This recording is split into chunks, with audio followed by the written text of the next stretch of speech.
Eh oh, tout le monde.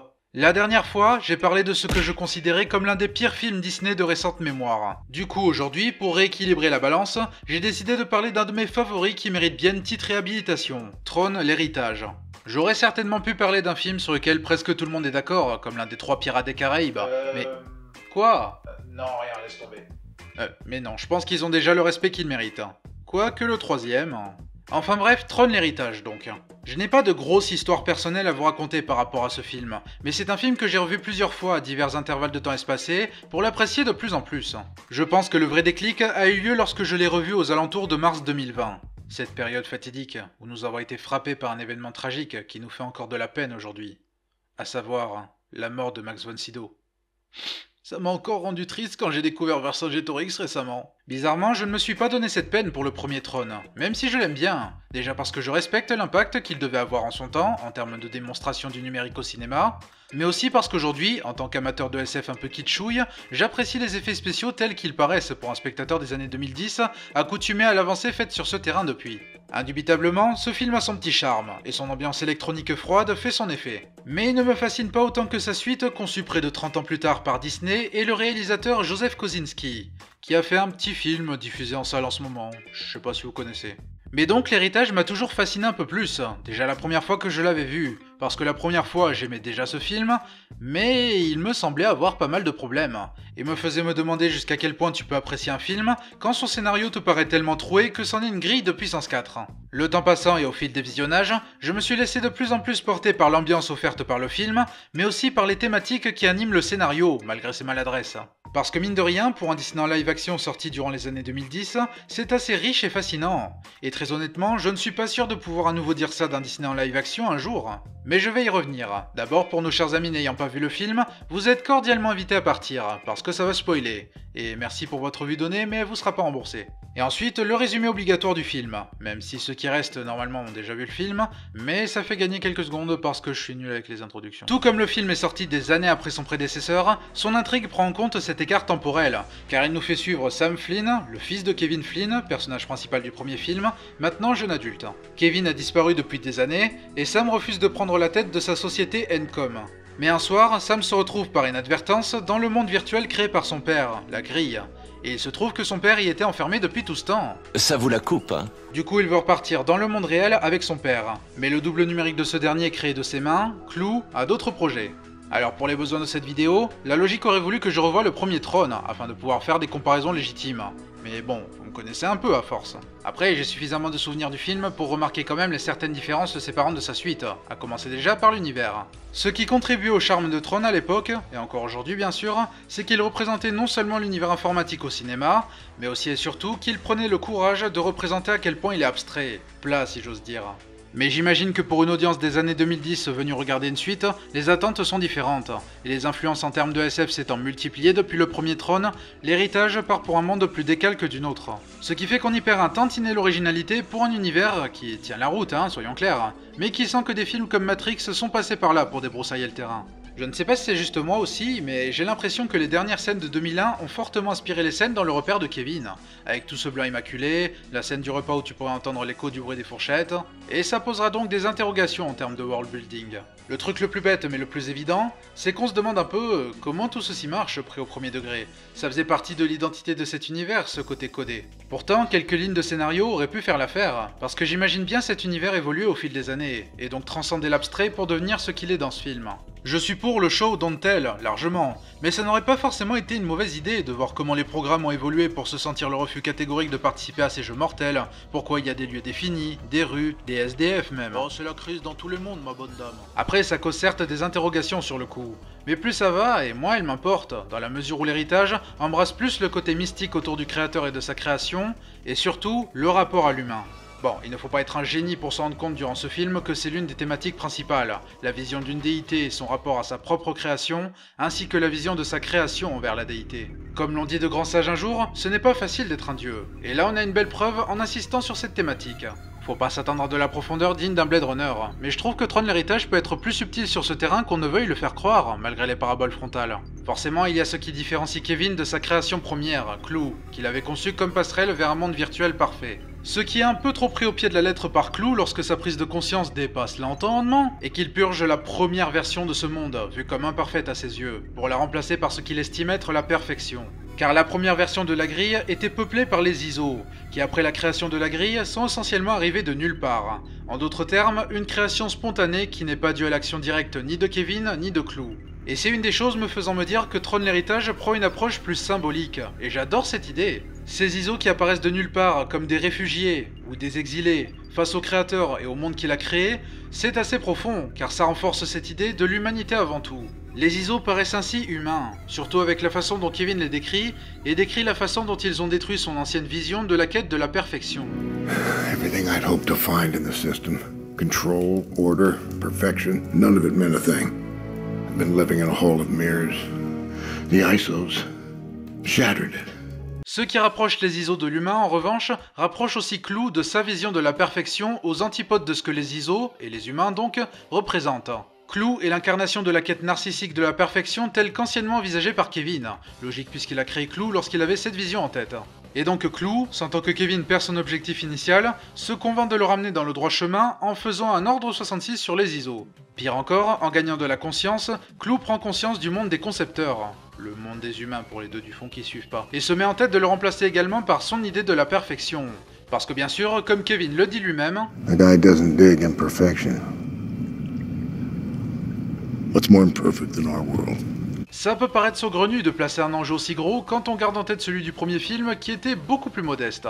Mais dans la symbolique, ça trouve sa place mine de rien. D'autant qu'ils ont eu la décence de ne pas placer un climax où Clou et son armée commencent à envahir le monde humain. A vrai dire, dès le moment où Sam pénètre le monde virtuel, tout le reste du film se passe dans la grille, et en l'espace de 8 heures dans la diégèse. Jusque lors des 5 dernières minutes avec son retour dans notre monde. Et en l'occurrence, je trouve que c'est une bonne idée. Toujours est-il que Tron l'héritage a une vision finalement plutôt inédite du concept de l'intelligence artificielle, voyant son avenir en envahissant celui des humains. Car là, c'est littéral. On voit Clou exposer à son armée depuis l'intérieur de la grille sa volonté de reprogrammer le monde réel pour une raison bien définie. Il y a un chouette parallèle, même si évident avec les dialogues identiques, entre les discours de Kevin exposés au début du film, voyant l'avenir de l'humanité dans son monde numérique, et celui de Clou voyant l'avenir des programmes dans le monde humain.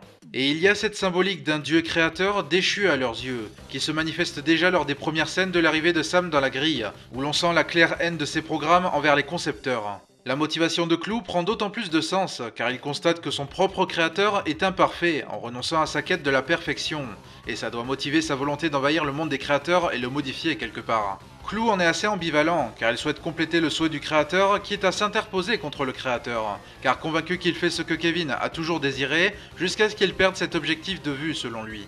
D'ailleurs Kevin, j'aime la façon dont il paraît mi-image christique de créateur et mi-réincarnation du dude de The Big Lebowski. You're messing with my Zen thing, man. Et de l'autre côté donc, pour Kevin, il n'est plus question de vouloir se réfugier dans ce monde virtuel, mais de le fuir, après avoir assisté à la purge de la première version par Clou, ce qui change de la plupart des histoires de ce genre. Ah oui, et commentaire obligatoire sur la CGI de rajeunissement de Jeff Bridges. Voilà. Pour en revenir à la comparaison entre les ISO et les humains, il y a le personnage de Cora, seul ISO rescapé de la purge, et joué par Olivia Wilde. Wilde dont j'ai plusieurs fois entendu dire que le jeu ici est froid et fade, ainsi que son personnage, et pourtant le contraire est vite frontalement montré. Je trouve son personnage assez polyvalent, parfois insaisissable, oui, mais au comportement surtout porté sur l'innocence pure en fait, et heureusement pas juste une love interest plate pour le protagoniste. À elle seule, elle démontre ce qui rapproche effectivement ses ISO de l'imperfection mais de la sincérité humaine. Elle est passionnée par les livres, surtout Jules Verne, elle désire voir un véritable lever de soleil dans notre monde, et elle reste auprès de Kevin qui semble aussi veiller sur elle, à la fois en tant que seul rescapé de la purge, mais aussi en tant que merveille spontanée qui n'était pas prévue dans sa création, mais qu'il protège comme telle malgré tout. C'est là qu'on voit la différence qu'elle apporte avec l'idéal de Clou, Clou qui est la création de Kevin, pour rappel. Et il y a destruction de la création spontanée par sa création directe, ce que je trouve intéressant.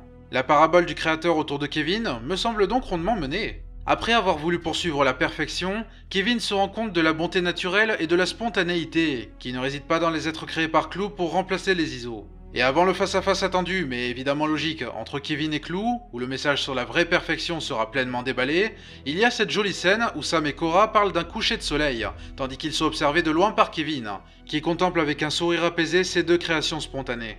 Parlant de ça, ce film dépeint aussi une relation père-fils plutôt jolie et, ma foi, bien exécutée. J'aime la façon dont les étapes sont dépeintes lors de leur retrouvailles, avec ce repas gênant de prime abord, leur différence de point de vue quant à ce qu'il faut faire pour retourner dans le vrai monde, et surtout la reconnexion progressive entre eux après tant de temps séparés.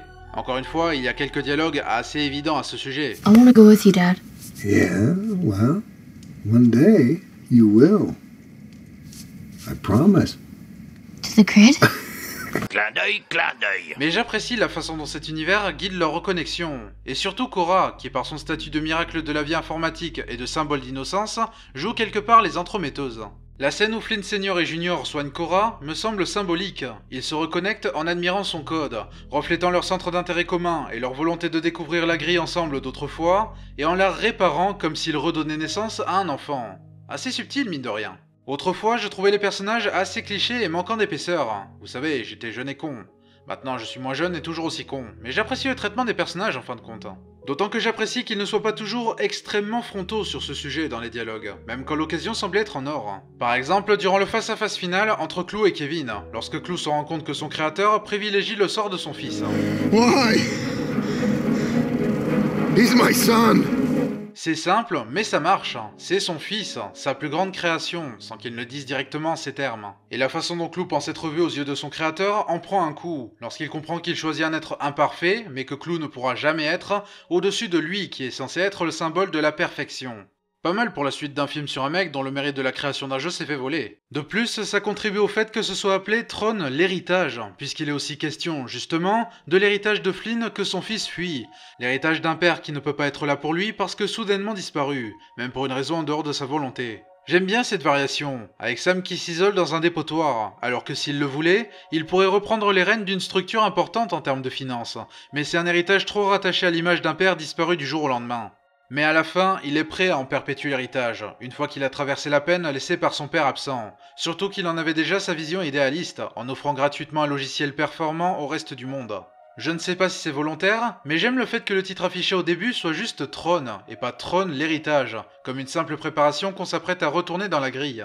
Jusqu'à ce qu'on comprenne la notion d'héritage qui anime tout cela, à la fois de manière diégétique et extra-diégétique, et que donc nous pouvons profiter du titre dans son entier. Bref, c'est assez fascinant tout ça, je trouve. Au moins ça a le mérite d'engager vers des thématiques intéressantes et de quoi lancer la conversation. Mais Tron l'héritage est également une certaine réussite formelle.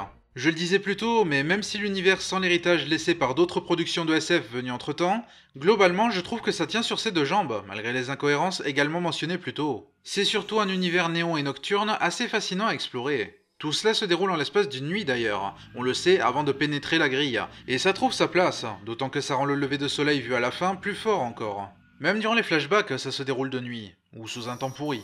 Mais à part ça, la mise en scène de Joseph Kosinski est réussie. Déjà en termes d'action, en plus du fait que ce soit plutôt économe sur ce terrain, Kosinski sait comment créer une cohérence, et a surtout connaissance du potentiel d'amélioration de l'impact par la mise en scène. Même si parfois c'est un peu beaucoup de chorégraphie pour pas grand chose.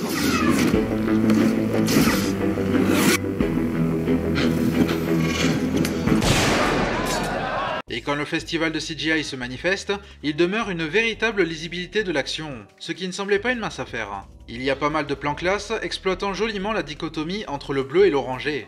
Et il y a toujours une sensation que l'environnement est délimité et immersif, malgré son côté pourtant plat entre guillemets. En même temps, le film a été pensé pour sortir en 3D aussi, quoi de plus normal. Le fait est que ça fonctionne, même pour moi n'étant pas particulièrement friand des films se passant quasi intégralement dans un environnement constitué de toutes pièces en numérique.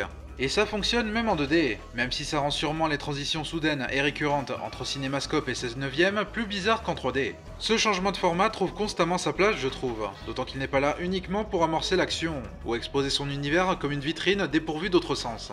Du coup, même pour filmer l'intimiste, ça me semble réfléchi, même dans le plus simple champ contre champ. Au moins je me dis que Kosinski ne filme pas ça sans aucune personnalité. J'apprécie qu'il utilise tout ce qu'il a sous la main pour créer une véritable atmosphère électrisante. Notamment la BO des Daft Punk. Ah, je suis quasi sûr que certains d'entre vous attendaient avec impatience que j'en parle. Pour être honnête, je ne suis pas le plus grand fan des Daft Punk, même si j'aime leur travail en général. Mais cette BO, c'est plus savoureux que Gaspard. Il faut leur accorder le mérite d'avoir créé une BO qui répond aux attentes d'une musique accompagnant un film, tout en sentant leurs pattes singulières. On a aussi évité le risque d'un film qui se contente d'être un clip géant au service de la musique du duo. Et donc j'aime le côté complémentaire. Il y a des passages où la synchronisation entre la musique et l'action est assez balèze. Pris comme un film à ambiance, c'est déjà vraiment bien. Dire que certains ont pu l'expérimenter en salle. Donc voilà, tout ça pour dire que j'aime ce film d'amour, et que je pense que Disney n'en fera plus des comme ça. En tout cas pas avant un long moment, dans un monde idéal. Je dirais bien que quelque part, ce film était trop ambitieux pour Disney. Mais peut-être était-ce en fait Disney qui semblait ambitieux avec la franchise Tron.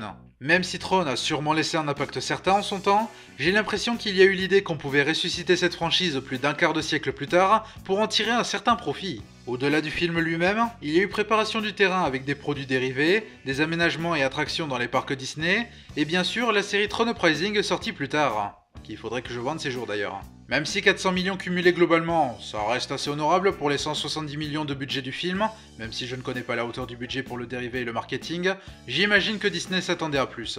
Je suppose aussi qu'il y a une petite difficulté à trouver un public, alors que le film était également promu par le biais de jouets et de la télévision, avec la chaîne Disney XD, qui hébergeait Tron Uprising un peu plus d'1 an après la sortie du film. Ce film est certainement venu au bon moment, n'empêche, à une époque pourtant pas si lointaine où tu pouvais encore sentir des artistes derrière les films live Disney. Gore Verbinski, Andrew Stanton, Brad Bird. Leur film était probablement imparfait sur certains points, mais on sentait le cœur et le talent des réalisateurs se manifester derrière, et la volonté de créer quelque chose d'un tant soit peu ambitieux. Dans la période actuelle, où le mantra semble être d'enfermer le public dans une bulle de nostalgie, de jouer la carte du cynisme et de ne pas trop laisser les réalisateurs s'exprimer quand le potentiel financier est à la clé, en plus de la multiplication de projets de seconde zone pour Disney+, des films comme The Lone Ranger, Tomorrowland et celui-là paraissent comme des petits miracles. Pourtant, vous me direz, oui, mais Tron l'héritage, c'est aussi une suite, certes, mais une suite qui osait marquer la différence avec son prédécesseur sur bien des points, d'autant que je ne conçois pas autant de personnes nostalgiques envers Tron que de personnes nostalgiques envers le Roi Lion par exemple. Et le fait que les réalisateurs en charge des grosses machines Disney aujourd'hui se ressentent de moins en moins derrière la caméra, même quand ce sont des gros noms comme Zemeckis et Rémi, renforce mon impression qu'un film comme Tron l'héritage ne se reproduira pas, même si on en venait à valider la suite dans l'instant. Avant, j'aurais été excité, mais là, je me dis qu'il vaut mieux pas. Et puis, ça donne une aura supplémentaire à ce film, et ça le rend d'autant plus marquant auprès des fans. Le film avait été reçu tièdement en son temps, mais je ne sais pas si le qualifier de sous-estimé aujourd'hui serait totalement juste, quand vous voyez qu'il se fait son petit statut de culte aujourd'hui, et que beaucoup de personnes s'accordent à dire qu'il est sous-estimé. Ce qui serait donc un paradoxe ? Enfin bref, contentons-nous de continuer à apprécier ce petit bijou comme il le mérite. Et c'est sur ces belles paroles que nous allons nous quitter. J'espère que la vidéo vous aura plu, et on se retrouve lors de la prochaine chronique. Ciao !